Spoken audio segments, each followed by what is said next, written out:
Selamat sore. Di sini Headbox YouTube Channel hadir di ajang pameran Digital Transformasi Indonesia Expo 2002 di Jakarta Convention Center. Baik, kali ini saya kedatangan tamu menurut saya cukup penting dan istimewa karena akan bicara mengenai data center. Kita tahu bahwa sekarang ada era transformasi digital.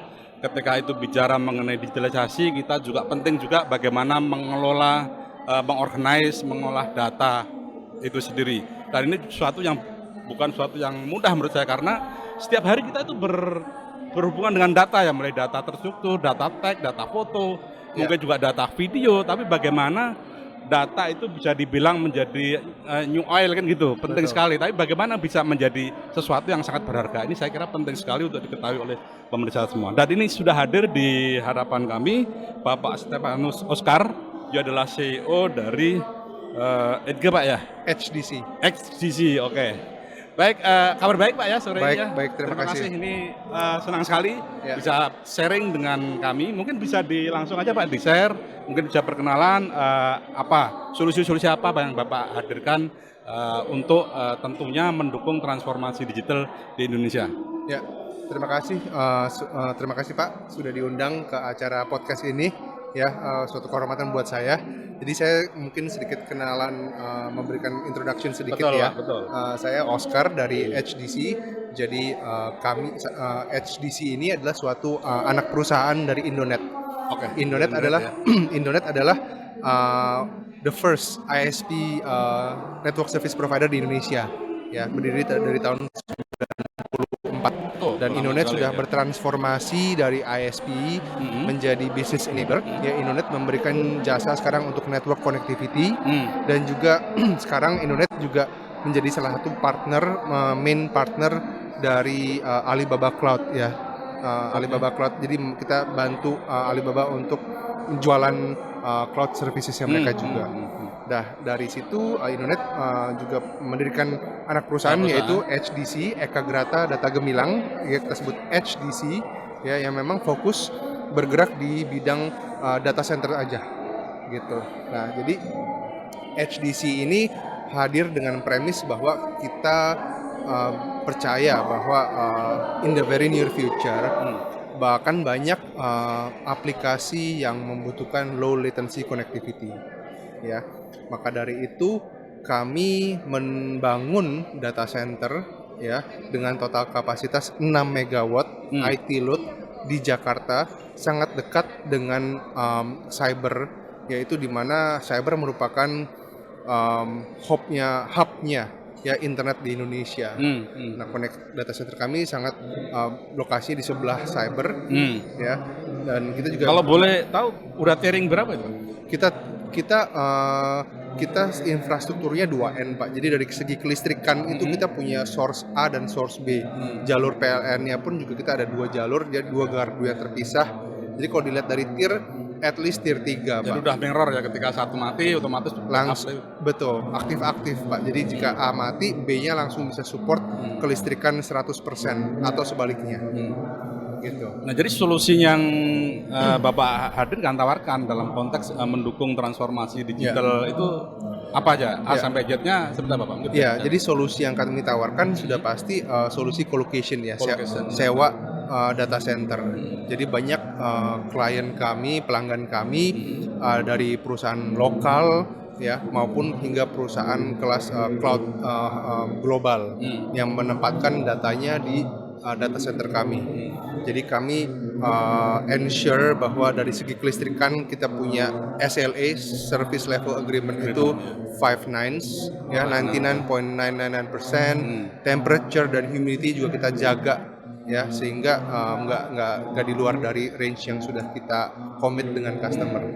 Kalau model bisnis atau model layanannya gimana Pak? Artinya kalau saya perusahaan katakanlah mungkin UKM mau menggunakan solusi yang Bapak tawarkan, bagaimana mekanisme dan modelnya seperti apa? Apakah saya beli kapasitasnya atau Bapak yang manage atau gimana? Ya, jadi kalau data center itu analoginya ibaratnya kayak apartemen Pak ya. Jadi saya punya apartemen gedungnya, Bapak sewa unit apartemennya ya. Nanti di dalamnya mau taruh perabotannya merek apa, seperti apa, itu kita agnostik dari sisi itu. Jadi kalau di data center kita sewa paling minimum satu rak, Pak. Satu rak ya. Satu rak server ya, satu rak. Customer bisa taruh server model apapun, merek apapun. Saya yang menyediakan atau Bapak yang menyediakan customer. Oh, oke. Iya. Itu jadi semua yang manage Bapak ya, dari bagaimana itu yang manage infrastruktur data centernya, kelistrikannya dan temperatur dan humidity kita yang manage, yang memanage di dalam servernya, utilisasi server, networknya itu dari customer sendiri. Apa keuntungan yang ditawarkan? Misalnya daripada saya harus kelola sendiri, dengan saya titipkan ke apartemen tadi kan modelnya saya mungkin berapa rak, katakanlah. Apa ini benefit yang bisa ditawarkan? Jadi kita menawarkan dua hal. Pertama pasti dari segi co-location, ya, lalu juga dari segi network connectivity. Kalau dari segi co-location kita punya lokasi memang sangat strategis, ya, berada di tengah Jakarta. Dan juga kita sudah mempunyai lebih dari 20 network service provider. Jadi customer kami bebas bisa memilih network service provider manapun yang mereka pengen, ya. Dan juga dengan adanya banyak network service provider itu, mereka juga bisa lebih efisien, mereka bisa comparing cost-nya. Tapi jika mereka sudah percaya dengan kami, dengan Edge dan juga dengan Indonet, kita juga bisa menawarkan total solusi yang efisien cost-nya. Total solusi itu sampai jadi total solusi infrastruktur, data center plus network connectivity-nya. Jadi Indonet sendiri mempunyai dark fiber asset, ya, jadi bisa menghubungkan data center kami ke kantornya mereka, bisa menghubungkan data center lokasi ke data center mereka yang kedua misalnya. Dan juga kita Indonet juga mempunyai solusi yang kita sebut dengan Hyperscale Connect atau disebut dengan HSX. Jadi solusi itu bisa menghubungkan data centernya customer ke cloud, ya, misalnya mereka menggunakan Alibaba Cloud. Jadi data centernya mereka yang ditaruh di Edge bisa di-connect ke Alibaba Cloud. Lalu jika mereka juga sekarang ini banyak juga industri yang menggunakan konsep hybrid ataupun multi cloud provider karena mereka nggak pengen tergantung dengan salah satu cloud provider saja. Jadi kita bisa menghubungkan cloud A ke cloud B ke cloud C. Lalu juga jika mereka pengen dihubungkan dengan data center mereka di tempat lain, di data center kedua, kita juga punya jaringan tersebut. Dan yang lebih menarik, kita juga bisa hubungkan hingga ke institusi pemerintahan. Contohnya Dukcapil. Ya, banyak dari customer fintech ini sekarang kan bisa melakukan eKYC, ya, dari aplikasi bisa langsung verifikasi KYC-nya. Nah, itu kan pasti butuh koneksi ke Dukcapil. Indonet sudah punya solusi integrated ini, jadi tinggal kontak Indonet, koneksinya sudah bisa langsung terhubungkan dari data center mereka hingga ke Dukcapil. Pak, pernah nggak ada hitung-hitungan, misalnya begini, kalau saya harus manage sendiri, harus ngadain sendiri, dikelola sendiri, dibanding saya serahkan, ya, itu ada nggak itu mungkin bisa lebih efisien sekian persen misalnya, karena betul. Mengelola sebuah data center juga perlu tenaga sendiri, maintenance sendiri. Nah, pernah nggak ada itu teman? Ya, kita bisa melihat basically kalau kita lihat dari resiko, Pak, ya. Kalau saya sebuah bisnis, saya punya kantor di Jakarta, saya taruh data center saya di kantor saya, itu kan ibaratnya saya taruh jantung saya di situ. Nah, sedangkan gedung kantoran itu tidak didesain sebagai data center dari segi floor loading, dari segi ketahanan fisik loadingnya nggak bisa lebih dari 300 kg per meter. Dan dari segi kelistrikannya mereka punya sharing genset, mungkin UPS pun juga nggak punya, sehingga kalau ada mati listrik pasti itu kerugiannya besar sekali. Ada studi dari Ponemon Institute, Pak, kalau nggak salah, untuk finansial customer, saya lupa figurnya exactnya berapa, tapi setiap 1 jam downtime buat perusahaan finansial itu kerugiannya bisa puluhan ribu dolar US dollar. Itu besar sekali, Pak. Bisa bayangkan jika suatu bank data centernya mengalami gangguan, itu kan nasabah-nasabahnya nggak bisa melakukan pembayaran, nggak bisa tarik dana dari ATM, nggak bisa bisnis terganggu, disrupted, gitu. Pak. Itu kan kerugiannya nggak hanya material, ya, tapi juga image juga, ya. Gitu. Jadi sangat besar kerugiannya. Pak, tadi Bapak bilang ada service level agreement, Pak, ya. Betul. Nah, data ini kan juga penting, krusial juga, supaya juga bisa memberikan satu jaminan bahwa data Anda terjaga dengan baik, tidak bocor. Nah, ada nggak itu, bagaimana bisa memberikan satu jaminan bahwa data terjaga, terlindungi dengan baik? Ya. Itu gimana? Gini Pak, saya rasa kalau kita ngomong mengenai security, itu kan masuk ke cyber security atau Betul. security ya. Itu shared responsibility ya Pak ya. Jadi ada porsi responsibility dari provider dan juga ada proporsi responsibility dari si pemilik data tersebut. Ya, untuk data center, porsi yang kita ambil pasti dari segi physical security-nya. Datanya ditaruh di gedung kami, Dari kita physical ya, security, kita menggunakan layer of security access yang masuk ke data center kami juga orang yang terregister dan sudah diverifikasi. Jika sudah terverifikasi, waktu masuknya pun juga menggunakan layers of security access, menggunakan biometrik. Kita ada CCTV di area-area, semua area, sehingga tidak ada blank spot. Kita juga punya security guard yang operate 24/7 di gedung situ. Nah, itu kita jaga. Dan dari klien pastinya juga mereka harus memastikan bahwa data yang mereka taruh ditaruh dijaga dengan baik, nggak boleh berserakan kasarnya. Misalnya kalau data private ya masukin di private subnetnya, bukan di public subnet, sehingga datanya nggak boleh berserakan dan gampang diakses oleh orang luar ya, secara logical bukan secara physical gitu. Kalau sistem integratornya, software ininya apakah dari Bapak atau ada partner atau gimana itu? Karena kan ini sesuatu yang sangat penting ya untuk bagaimana misalnya saya punya data, saya bisa mengakses atau mungkin pihak mana aja yang boleh akses kan tentunya misalnya data-data krusial terkait dengan keuangan misalnya kan tidak semua. Nah, itu gimana?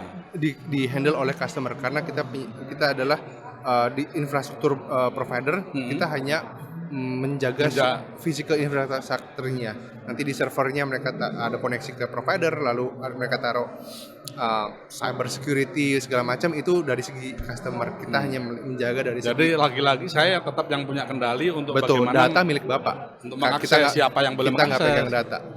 Kita nggak pegang data, kita cuma menyediakan rumah tanda kutip ya, menjaga rumahnya agar aman secara fisikal, nggak ada orang yang tidak terotorisasi untuk masuk.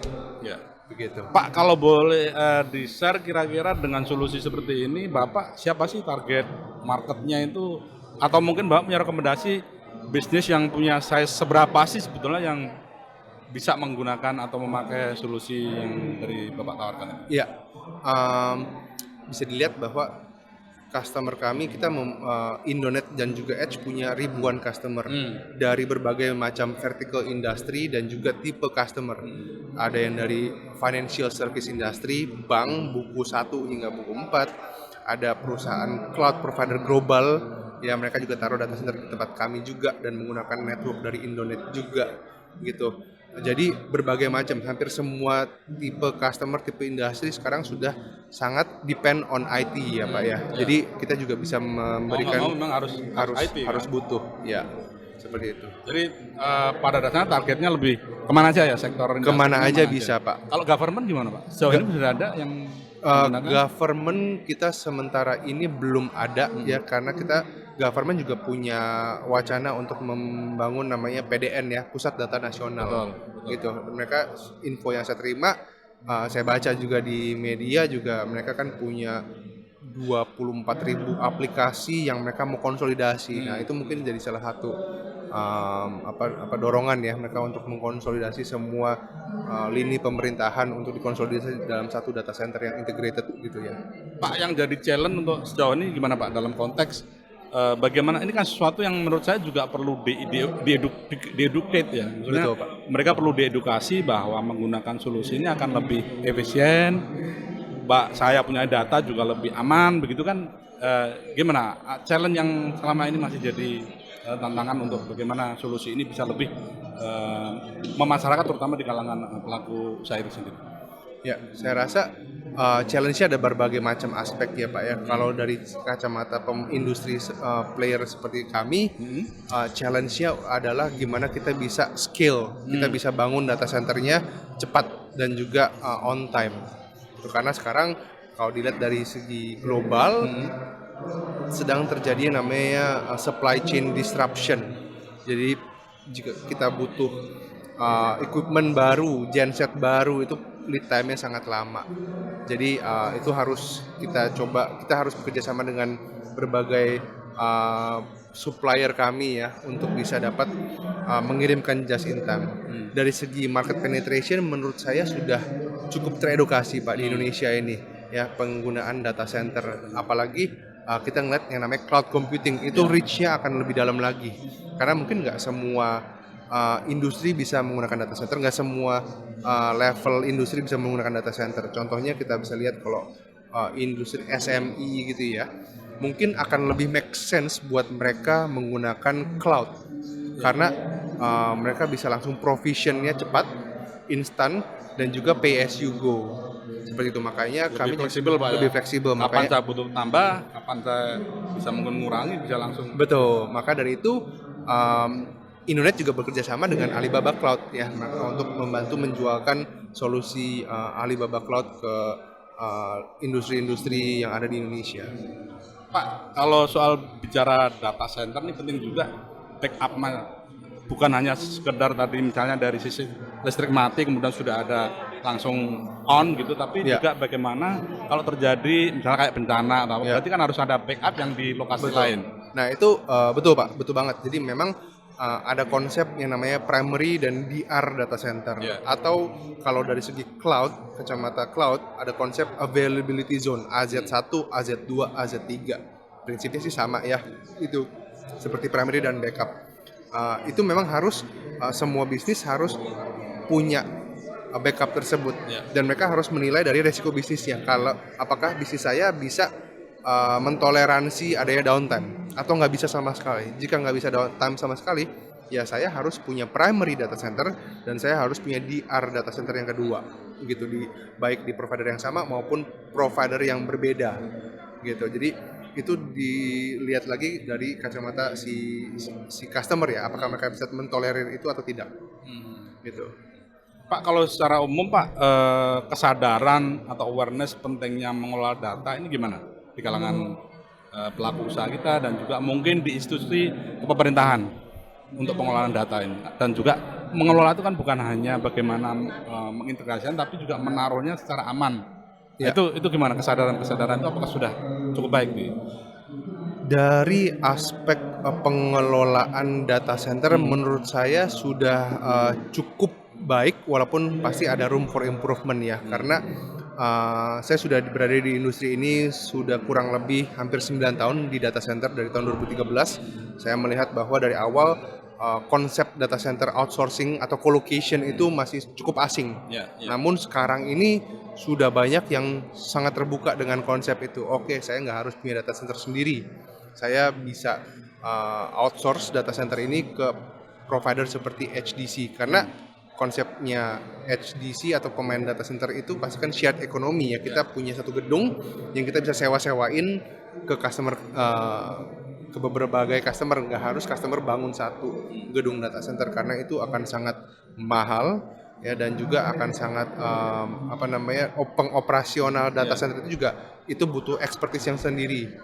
Beda dengan daripada mengelola gedung kantor ataupun apartemen misalnya. Artinya daripada harus membangun, mengoperate, memaintain sendiri lebih baik outsource. Lebih ini outsource, dan itu dari sisi ekonomi juga lebih hemat. Betul, dan juga buat customer itu kan bukan main bisnisnya. Main bisnisnya mereka mungkin artinya mereka tetap bisa fokus dalam main bisnisnya. Betul. Misalnya dia mining, tambang, atau mungkin transportation dia tetap fokus di sana. Betul. Jadi energi tidak terkuras juga untuk fokusnya juga nggak kebagi gitu. Pak, mungkin pertanyaan terakhir. Di kesempatan ajang pameran ini ada mungkin ada special offering yang ditawarkan dari kegiatan ini di forum ini? Nah, di event ini kita lebih ingin sharing ke teman-teman semua ya, pentingnya low latency low latency connectivity bagi transformasi digital. Ya, karena kita sangat believe bahwa low latency itu akan banyak aplikasi yang membutuhkan low latency. Ya, contoh paling simple gaming, Pak. Ya kan? Gaming itu kan butuh respons yang cepat. Ya, apalagi kalau kita main online game. Ya, kita mau misalnya main online game mobil, kita mau belok ya harus belok langsung, nggak bisa nunggu 1-2 detik contohnya. Ataupun contohnya dari industri FSI, contohnya stock trading, perdagangan saham, ya. Latensi yang cepat itu juga penting karena pada saat user atau investor itu mengeksekusi suatu order, suatu order itu harus langsung order itu langsung harus nyampe di trading engine-nya bursa gitu. Kalau lama Diambil orang, Pak. diambil orang atau udah harganya udah Loss. turun lagi Iya. begitu ya. Jadi itu kita bisa Pentingnya lihat itu pentingnya ya. seperti itu. Split second, millisecond bisa berubah harganya. Itu dilakukan juga Pak, artinya mengeducate itu market itu dilakukan juga ya untuk Betul, edge tadi kita gitu. barusan ngobrol bersama Pak Isman Baskoro selaku VP Operation IT Operation-nya Indonesian Stock Exchange dan juga dengan Pak Syarif Lumintarjo sebagai perwakilan dari APJI ya, Asosiasi Penyelenggara Jasa Internet Indonesia. Ya, kita sharing pentingnya low latency connectivity ya di digital transformation ini. Baik, terima kasih Pak Oscar. Terima Waktunya kasih, Pak. Sudah bincang-bincang dengan kami Edward Channel. Dan demikian pemirsa yang saya hormati bincang-bincang kami dengan Bapak Oscar, CEO dari Edge. Terima kasih Pak. Mudah-mudahan sukses selalu untuk kedepannya Pak. Thank you Pak, sama-sama sukses buat It Works. Terima kasih. Terima kasih. Baik, saya akhiri demikian. Assalamualaikum warahmatullahi wabarakatuh.